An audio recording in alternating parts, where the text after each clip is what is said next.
Assalomu alaykum, hurmatli YouTube kuzatuvchilari.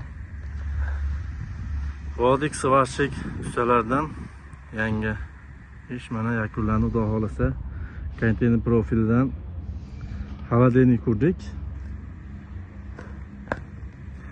Joyimiz 30 ga 25. Ko'rib turibsizlar. Bu Andijon viloyati, Andijon tumanida qilindi bu ishimiz. Tepalar yopilib, tunukalar yopilib, mana sendvichga tayyor bo'lgandi. Namanganlik akalar sendvichlarni ham qotiryapti.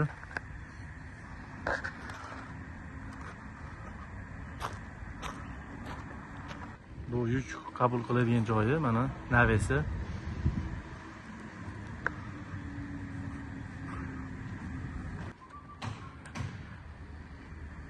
Fermalarning orasi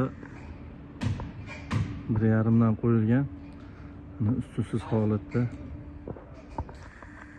Stokalarning oralig'i 5,5 metrdan.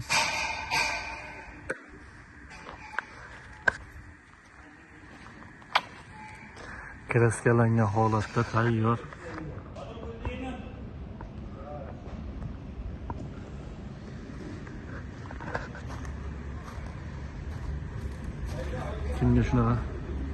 Kimga shunaqa xizmatlar kerak bo'lsa, aloqa chiqarasizlar.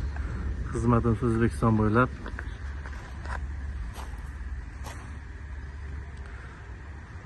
Rahmat hammaga.